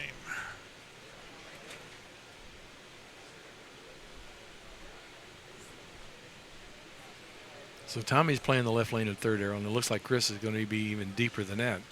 He's inside of that, I believe, at, fourth arrow. That looks better. No, it wasn't. You really got it wrong on that How one. many times have we seen a 210 on the left lane when guys just started? About 5, 4, maybe, seriously. Yeah, I thought that was going to make it in the pocket solidly, but it never did make that last turn. He threw that 16.1. So he's throwing it, and Tom was throwing it 15.3. So Tom was kind of slow looping it on the left, and Chris was more firm with it. Tom's speed control has been fantastic so far tonight. 15.24 to 15.28, like every shot right in between there. I know there's an advantage sometimes. Oh, I thought he had that too. There's definitely an advantage, and Tom is milking this advantage of the experience of playing on this pattern now in these conditions. This is his 4th game, and he's got it down. Well, the other guys have come in, and they have not been able to figure it out. And also, Tom's right on top of him. He's bowling well, really well. well, that's the big key. One, he's figured out the pattern, and he's bowling well. And I think, obviously it's great to be tournament leader and be in that number 1 spot. But I think the advantage always seems to be a guy coming up the ladder. He knows what the lanes are doing. And it's hard to figure out lanes in just 10 shots, I think. Yeah, even the practice is one thing, because practice sometimes you're just tweaking things, you're testing equipment. That's not the same thing. So Tom is very much in control. Hasn't been nearly as animated as he sometimes is. You haven't seen too many fist bumps No, yet. no. He walked that 1 strikeout on his first shot in this frame, in this game, pardon me. But yeah, he's been. I'm still surprised that we didn't see Barnes just throw a different ball just to see something. On the left, Any practice, on any yeah, practice, yeah, anything, and any ball, Just to give him a read. Something different, something. Again, he's a numbers guy too, like Janawicz. Just, let me throw something else just to see. Well, he had Callahan down there, and I know they were talking. Maybe he thought that something bigger was going to read just way too soon.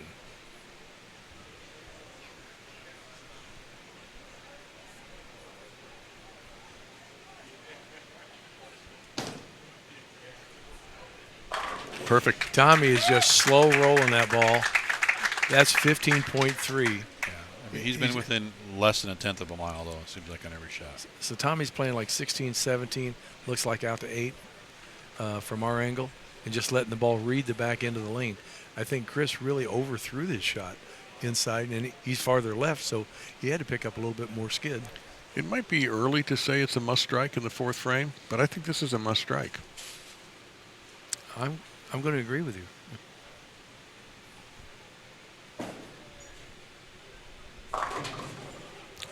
And it's missing.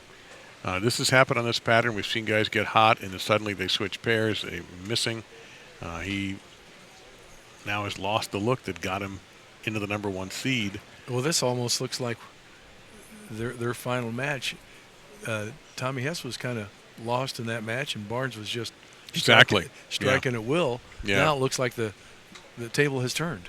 Well, Chris certainly had to be slightly more motivated, you'd think, in that, because if he had lost that match, he wouldn't have been on the show. Or Tom knew he had that in his back pocket, even if he didn't. And he started to bowl well near the end of that match. It was a comfortable win for Chris in the best of 3, total pinfall. But Tom put on a 5 or 6 bagger together and showed some signs of life. It was not on this pair. This pair has sat all day. No one has touched this pair, 29 and 30 today.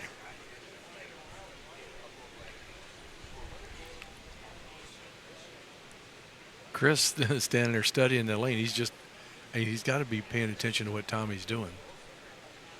And Tommy's sitting over there and not even watching. He doesn't want to see it.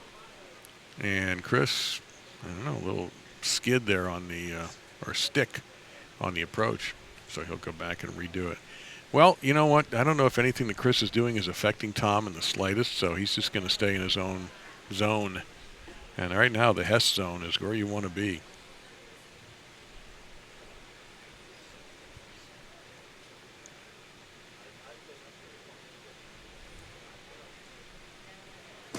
.246, the max score now for Chris Barnes. That was a lot slower, but still same lack of reaction. Has he had a solid 1-3 pocket hit yet? Not on that left lane. Not at all. I can't. No, Maybe the second frame on the right lane, because the strike that you see there was a Brooklyn hit on the left lane for Chris. Yeah, that 10 pin in second frame. That was probably the best hit. And that was almost a 7-10. Yeah.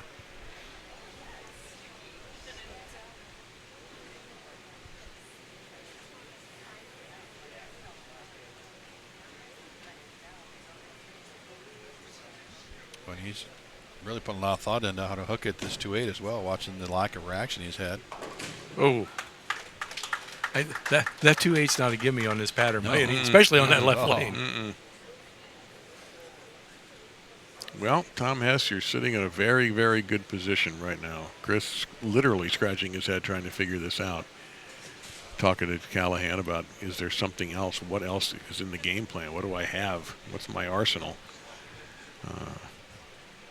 Well, Chris has been around long enough. He knows momentum can change at any moment, but he does. Tom is averaging 254 today, and he's not showing any let up here at all. So something big has to change, or Chris Barnes is going to finish second this week.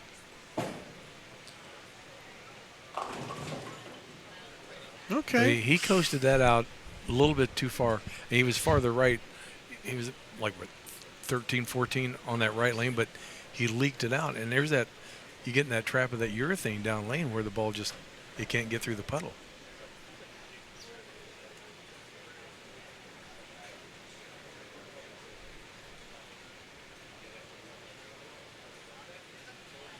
This is not a gimme spare either. Do you try to kick the pin over, or you try to get both of the ball? Get both of the ball. Like that. Just like that. Yeah. And if the ball hits both pins, you would think they'd go down. And he didn't use the spare ball there, the normal, that pearl-colored ball that he likes to use for spares.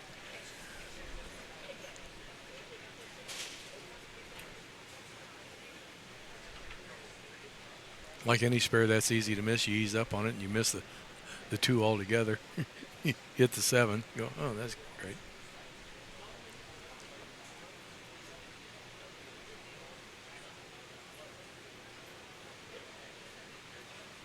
This is a big shot here on this left lane.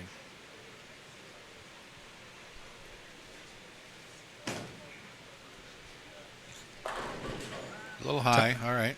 So Tommy looked like he squared that up a little bit more than the previous shot. He was a little deeper with his feet, opened the angles up in the front part of the lane a little bit more. Looked like he squared it up. I had a thought before he was getting ready to bowl. If he's even paying attention at all to what Chris is doing, I hope he's not letting that affect influence him a whole lot about what he's doing. He's on a good roll. He sees the lane. He doesn't need to worry about, if Chris doesn't see it, that's not his problem.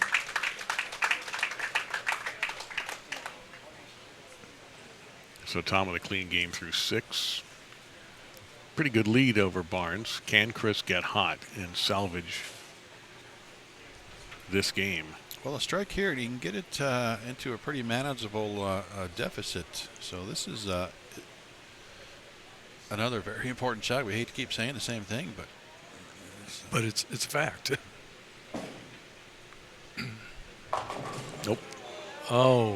And I think he liked that a lot. He posted that shot and watched it. Yeah, it just didn't seem to have any energy when it hit. And so what Chris thought he was going to do, his game plan isn't working out at all. Yeah, and so now you're halfway through a game and you're totally lost and you don't know which way to go. You obviously had to reject other game plans that you didn't think would work. And now your main plan is not succeeding. The worst feeling in the world is to be totally lost. Yeah. It's not getting any better. But this whole show, Tom Hess has had control. Every bowler, match. Every match, those guys were lost. I mean, they were kind of looking like they were lined up in practice, but when the lights came on, it looked like this. Yeah, we've had if you're just sitting down, maybe, I got the final. This is how this went today against Andres Gomez, against John Janawicz, Brad Angelo, and now Chris Barnes.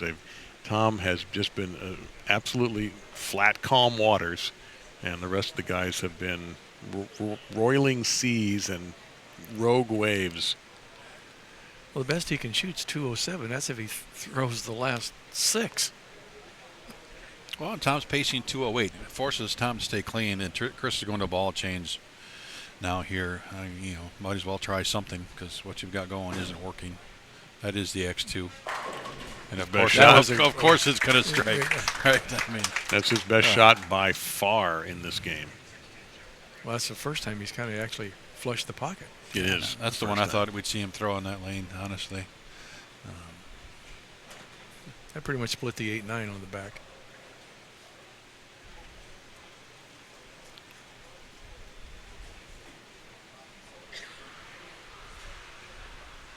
But is it too late? And once again, I'm going to say that in order for an opponent to beat Tom, Tom has to have something go wrong.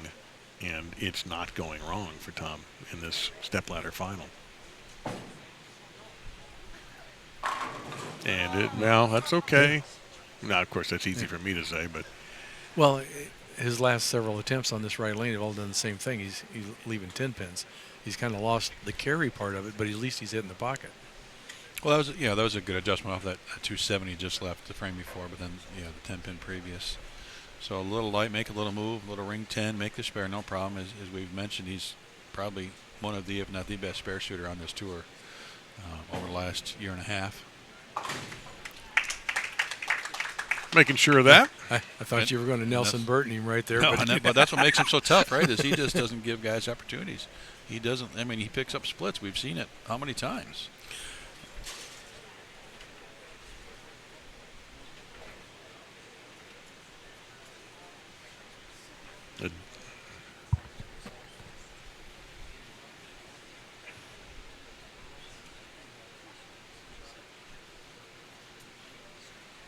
I think this is a huge shot here because he's got to finish on this lane, and he's got to make sure that something doesn't go awry in the 10th. That was the first time we saw him take that big, deep breath when he got up on the approach. So no, okay, that's fine. He's staying everything in control.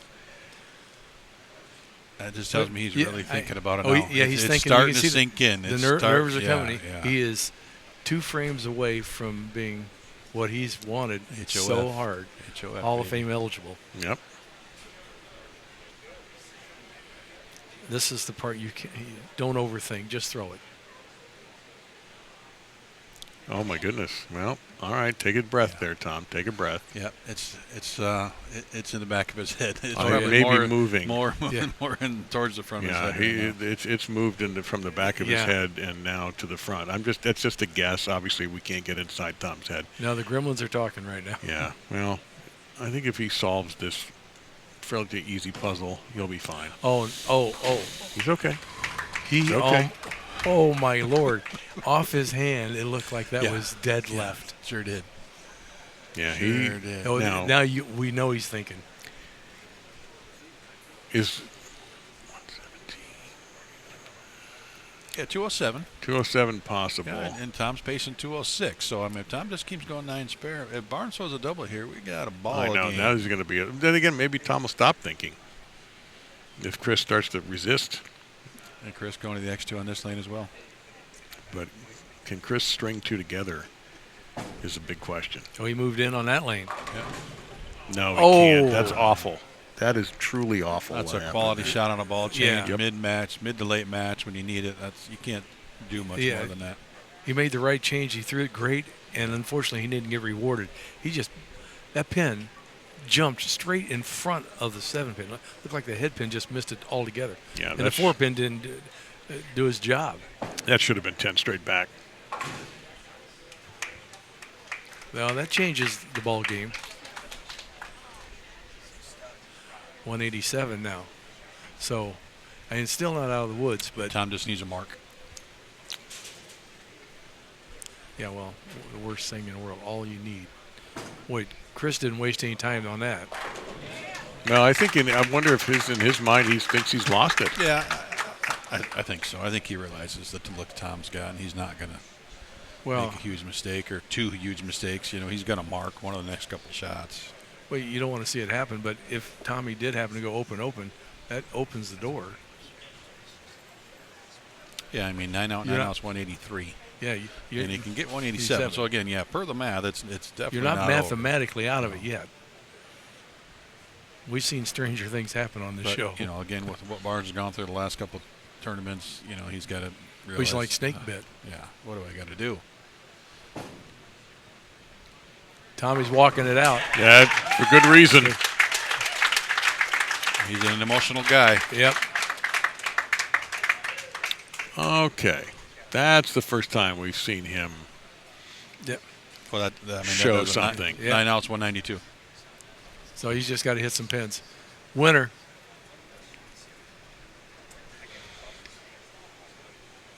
Now, we know he's emotional. Can he throw this shot with tears in his eyes? Because he knows, he's crying. You think? Oh, 100%. 100%. Now? Yeah, better take tissues with you. Yes. Do you have any? I've got some old papers with scores on them. We have a couple shirts, a couple extra shirts. Oh, gosh, that's right. We could use our BowlTV jackets to dry them. Here you go, folks. Oh. Doesn't matter. Just pick it up. Give me a number. Well, that's 192 right there. Yeah, that's enough. That's Okay. already enough. All right. So you know what? Give us a show. Pick it up. Why not? Of course, Chris thinks, why couldn't that happen the frame before? Oh, yeah. You're right. Yeah. If it happens a frame before, now it's a ball game. Oh, no, I don't even. He might be crying, but for the wrong reason. Right. There you go, bud. You got it. Got to give us a program. There it is. He knows. 194. The winner. Tom Hess is your champion in Fort Myers, and Tom Hess is now Hall of Fame eligible with his 5th PBA 50 victory combined with 2 PBA 50 majors. Well, I'm telling you what, I don't think any of us would have taken 194 as a winning score for this championship match, but No. that's exactly what happened. I figured the over-under on this match was going to be about 4 1/4. But It was a strange stepladder, and Yes. we never really had a close match. Tom was the control guy all the way, and no other player was able to figure this pattern out. no, it was amazing that Tommy figured it out, and everybody that came up against him literally was 3 splits every game. They just lost. Unfortunately, Chris Barnes is snake bit. He'll come back. We got the Tournament of Champions next week at Lakeland, Florida at Orange Bowl. And we're going to get Dave Lamont down there with our tournament champion, Tom Hess, Hall of Fame eligible, but also still has a chance to win Player of the Year here on this PBA 50 season. Before we get to the good stuff, you were the only guy to figure this out tonight. What did you do? Well, I knew that a couple of guys were going to throw urethane. I used urethane on this pattern up in Jackson, but I hadn't thrown it all day. I knew Andres was going to throw it. I knew that John was going to throw it, so I went and got it and committed to that to the first game. I got to give a shout out to Tom Doherty because he taught me on tour that when a lot of guys throw urethane, I used to try to ball up and get it to hook. And Tom says, no, get a clean ball and get it to come off of that. So I learned that from Tom. So I'm going to be bowling a doubles tournament with Tom in a couple of weeks. So I want to say thank you to him for helping me out with that. I switched to the gold label and I stayed with it. I was actually thinking about going to the X2 on this right lane, but I thought, man, you got one shot. Just get up there. Go throw a good one. I said I was going to do this without crying. I haven't cried. The hell you weren't going to do it without crying. No chance. All right, John Weber said it. Hall of Fame eligibility. We all know. We're your pals from BowlTV. We know what this means. I can't even imagine what Sue is thinking, your wife, right now. But can you put it into words? I really can't. Chris has already walked away. He's the best bowler on this tour right now. I'm right there with him. To get Hall of Fame eligible against him, ultimate respect to Chris, ultimate competitor. I'm sure he's disappointed, But man, I love, it's an honor to share the lanes with him and all these PBA 50 bowlers. I mean, it's a Hall of Fame tour. You know, it's just full of Hall of Famers. And, you know, I'm eligible. It doesn't mean I'm in. I don't know.